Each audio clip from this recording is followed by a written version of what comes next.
되기를 기도하고 있습니다. 여러분들도 그렇게 기도해 주십시오. 이곳은 너무나 자유로운 곳입니다. 여행 다니기에는 아무 불편함이 없습니다. 그러나 종교적인 부분은 또 다릅니다. 그런 차원에서 여러분들이 품고 기도를 꼭 부탁을 드립니다. 설교를 늘 매주 준비하면서 매주 새로운 관광객 우리 한국 성도님들을 만나면서 한 번씩은 그런 유혹에 빠질 때가 있습니다. 어떻게 하면 좀 여행을 더 즐겁게 재밌게, 관광지 말고 더 좋은 곳이 참 많이 있는데 소개를 해주고 싶은 그런 생각들을 참 많이 가질 때가 있습니다. 그럼에도 불구하고 하나님의 말씀을 짧게 12시 안에 마쳐야 한다는 생각으로 준비하고 있습니다. 오늘 우리는 누가복음 5장 3절에서 11절의 말씀을 통해서 좌절과 실패를 경험했던 베드로에게 찾아오신 예수님의 사랑에 대해서 묵상하려고 합니다. 부활절 이후에 계속 베드로에 대한 말씀을 매주 지금 나누고 있습니다. 똑같이 듣는 분은 두세 번밖에 없지만 그러나 여러분이 지난주에 오신 것처럼 제가 전하려고 합니다. 밤새도록 고기를 잡았지만 빈배로 돌아온 베드로의 삶은 우리 자신의 모습과 닮았다. 인생의 망망대해에서 지겹게 노를 졌지만 원하는 결과를 얻지 못하고 좌절하는 경험, 또 우리 모두에게 익숙한 이야기가 오늘 또 본문의 이야기입니다. 왜 하필 베드로였을까? 예수님께서 바로 그런 베드로에게 찾아오셨는데 왜 하필 나였을까? 좋은 일이든 나쁜 일이든 그런 생각을 갖는데 특별히 좋은 일일 때는 당연히 내가 그래야지. 그런데 안 좋은 일이 생기면 왜 하필 나였을까? 예수님의 말씀을 통해서 우리는 배워야 될 부분이 빈배에 찾아오신 예수님, 1절 처음에 나오는 본문 그대로를 제목을 잡았습니다.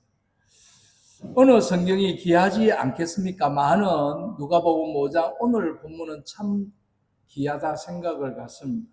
성경은 예수님께서 제자들을 부르신 사건 가운데 예수님과 베드로의 만남에 가장 많은 분량을 할애하고 있습니다. 이 사건이 그만큼 중요하고 또 우리에게 하고 싶은 얘기가 많다는 것입니다. 그래서 오늘 본문은 갈릴리 바다에서 만났던 이 예수님과 수제자 베드로의 첫사랑이 상세하게 기록되어 있습니다. 때문에 예수님은 제자들과의 사랑의 위기의 순간마다 어디로 갔는가? 부활하고 제일 먼저 어디로 갔을까요? 갈릴리로 갔습니다.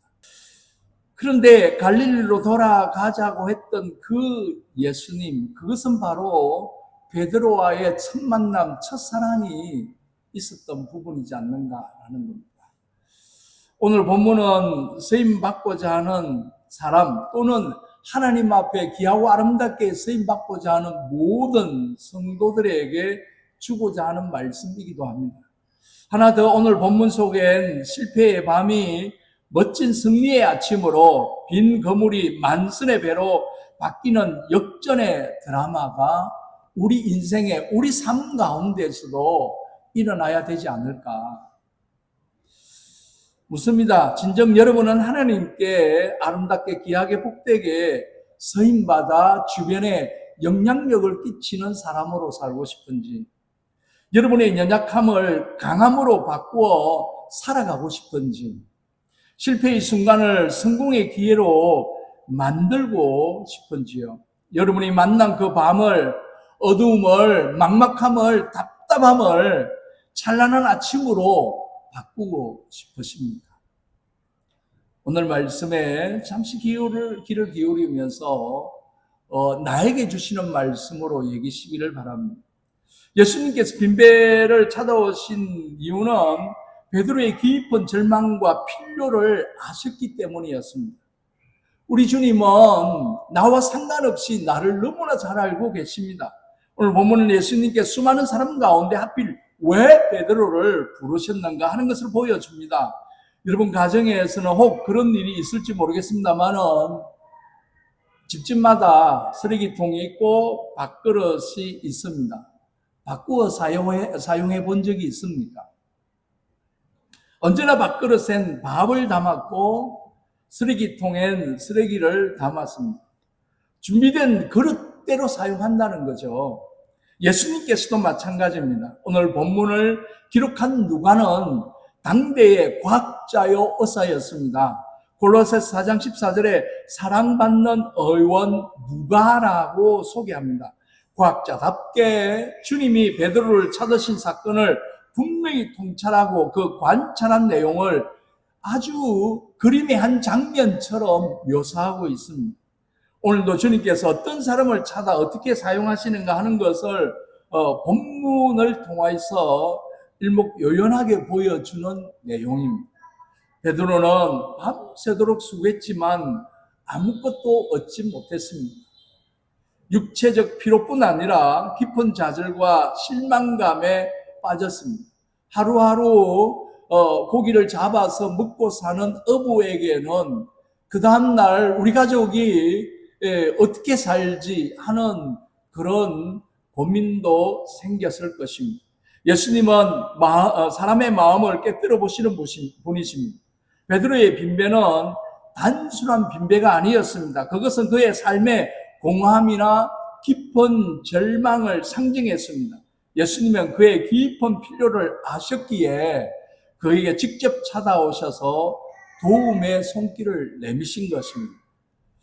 우리 역시 삶의 망망대해에서 좌절하고 실망할 때, 어려움이 닥쳤을 때, 문제가 닥쳤을 때 현실을 회피하려고 할 때가 참 많습니다. 예수님께서 우리의 빈배를 보시고 우리의 고통과 필요를 아신다는 사실을 우리는 다시 한번 상기해야 할 것입니다. 오늘 본문 3절에는 예수께서 한 배에 오르시니라는 말씀으로 시작합니다. 여기 한 배는 고기를 잡지 못한 시몬의 빈배였습니다. 예수님께서 예루살렘의 왕족이나 귀족, 정치가를 찾아간 것이 아닙니다. 갈릴리 마을 갑부를 찾아간 것이 아닙니다. 로마의 권력자를 찾아간 것이 아닙니다. 빈배를 찾아오셨다는 것입니다. 절망의 현장에 찾아오셨다는 것입니다. 삶의 의욕이 떨어진 막막한 상황 속에 있는 그에게 찾아가셨다는 것입니다. 예수님과 베드로의 만남은 바로 실패의 밤중 이 밤에, 캄캄한 밤에 정말 앞이 보이지 않는 우리의 현실 가운데 어떤 이는 건강에 빈배를 안고 천부여 의지에 없어서 손들고 옵니다. 그렇게 주님 앞에 나가는 사람이 있습니다. 어떤 사람은 다 뿔뿔이 다 엉망진창이 되고 난 뒤에 홀로 산속에 들어가는 사람들이 있고, 제가 몇 년 동안 있는 가운데 혼자 예고 신분 가운데 어렵고 힘든 상황을 잠시 벗어나서 객관화를 시키고 싶어서 예고 신분을 만나기도 했습니다. 산에 올라가면 별 사람을 다 만납니다. 산에 올라가면 처음 보는 사람인데 너무 가깝게 지냅니다. 근데 어떤 분이 그 혼자 오신 분을 만나서 같이 배에 밥을 해먹고 이야기를 하다 보니까 교통사고로 자기 가족을 다 잃어버렸대요. 자기가 운전했는데 자기만 살고 자기 가족이 다 잃어버렸으니까 얼마나 고통스럽겠습니까? 그래서 몇 달 동안 맨발로 산만 다녔대요. 발바닥이 곰발바닥처럼 정말 두꺼웠어요. 이 고행을 하는 거죠. 이제 밤새 이야기를 하면서 말씀으로 상담하고 이야기해주고 한참을 끌어안고 울다가, 그리고 난 뒤에 일주일 뒤에 연락이 왔는데 산에서 내려와서 교회를 다니고 있다는 이야기를 들었습니다. 모든 상황이 절망일 때 산속에서 꼭대기에서 예수 믿는 사람을 만나고 그가 예수님을 영접하고 교회를 다닐 수 있다는 것, 아니 신앙생활을 할 수 있다는 것이 얼마나 하나님의 은혜인가, 그것을 그분이 깨달았다는 것입니다. 어떤 이는 사업의 빈배를 안고 몸부림칠 때가 있습니다. 때로는 사랑의 빈배를 안고 허탈과 허무와 또는 배신에 빠져 있는 사람이 있습니다. 여기 빈배는 인생의 밤을 의미합니다. 여러분 기억하십시오. 인생의 밤은 우리가 절망하고 낙심해야 할 순간이 아니고 바로 주님이 나에게 직접적으로 찾아오시는 상황이라는 것입니다. 주님 만날 수 있는 절호의 찬스입니다. 우리의 연약함과 부족함에도 불구하고 우리 주님은 바로 내 곁에 계신다는 사실을 믿으시기 바랍니다. 저는 목회 현장이 노가다 목회라고 그렇게 지칭했습니다.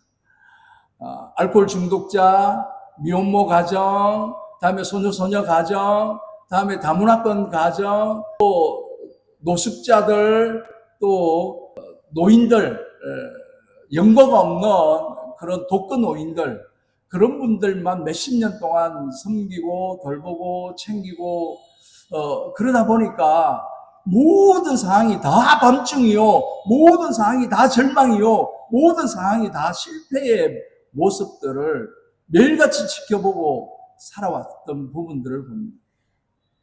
어찌 보면 제가 빨리 조기 은퇴하고 도망옷을 정도지 않을까 스스로에게 한 번씩 되묻기도 하는 그런 부분에 있습니다.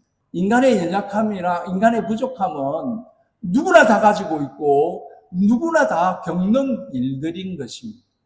우리의 연약함과 부족함에도 불구하고 그럼에도 불구하고 우리 하나님은 나를 사랑하신다. 어떻게 사랑하시냐?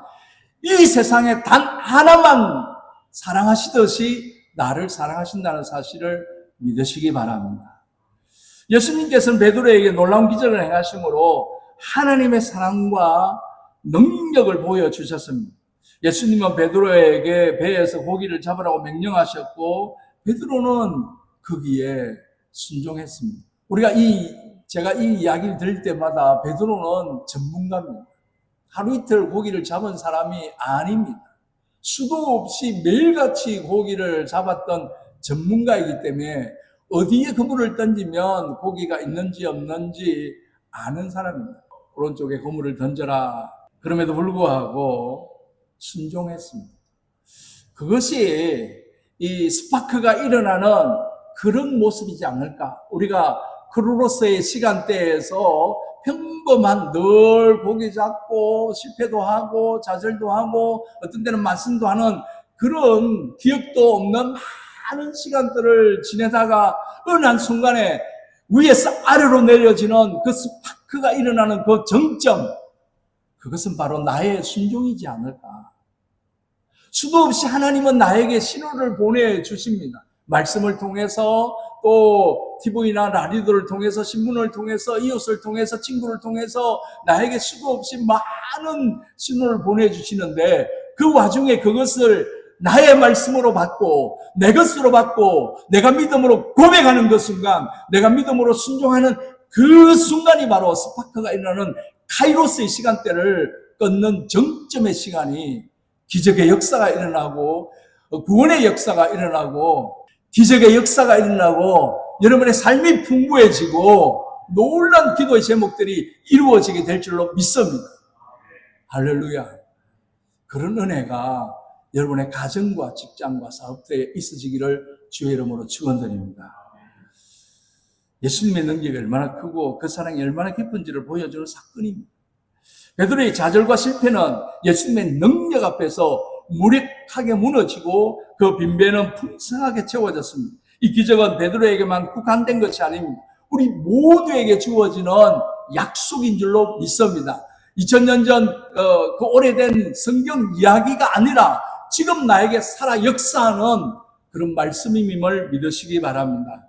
예수님은 베드로의 빈배를 찾아오셨고 베드로는 주님께 그 빈배를 내어놓았습니다. 바로 여기에 새 역사가 일어나고 기적이 창조되는 신비가 있습니다. 베드로는 유명한 인사도 영향력 있는 인물도 아니었습니다. 그러나 예수님께서 베드로의 배를 사용하심으로 모든 것이 달라졌습니다.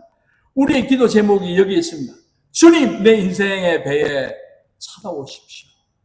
내 가정에, 내 교회에, 우리 민족 가운데, 오 주여, 한국교회에 오셔서 이 시간 이 인생의 배에 영혼의 빈배로 인하여 힘들어하고 괴로워하는 분이 있다면 주님, 이 시간 이 빈배에 찾아와 주십시오. 그렇게 고백할 수 있는 은혜가 있기를 바랍니다. 인생의 밤은 주님이 가까이 계신다는 뜻입니다. 우리의 좌절과 절망과 실패가 있다 할지라도 예수님께서 우리의 삶에 기적을 행하실 수 있는 분입니다. 우리의 연약함과 부족함에도 불구하고 하나님의 능력은 우리의 능력 이상임을 믿으시기 바랍니다. 내 능력, 내 것으로 하려고 하면 내 것에 한계가 있습니다. 그러나 하나님의 능력 그 이상임을 우리는 기억할 때 얼마든지 하나님 앞에 맡길 수 있습니다.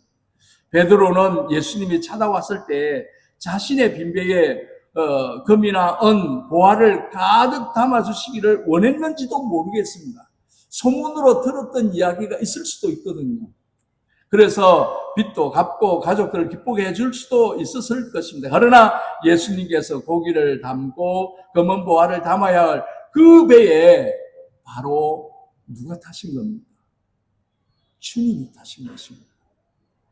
나의 빈배에 금이 아니라 고기가 아니라 바로 우리 주님이 임재하셨던 것을 믿으시기 바랍니다. 빈배에 주님이 타셨습니다. 그리고 말씀을 가르치십니다. 이것이 바로 축복인 것입니다. 여기에 진리가 있습니다. 베드로의 빈배를 채우기 전에 먼저 나의 빈 영혼, 메말라 있는 영혼, 갈급한 이 영혼에 주의 말씀으로 채워지는 은혜가 있기를 바랍니다. 말씀의 빈배를 채우기를 원하셨던 겁니다. 문제는 믿음입니다. 문제는 말씀인 것입니다. 문제는 영혼의 그릇이 문제이라는 것을 우리는 알 수 있습니다. 먼저 우리 주님이 찾아와셨고 그 빈배에 타셨고 우리 주님이 함께 하고 난 뒤에 일어나는 상황은 드물어 주시는 은혜인 줄로 믿습니다. 예수님께서 베드로를 부르심으로써 그의 삶의 새로운 목표와 방향을 제시합니다. 5절에 사람들이 밤이 맞도록 수고하였을 때 얻은 것이 없습니다.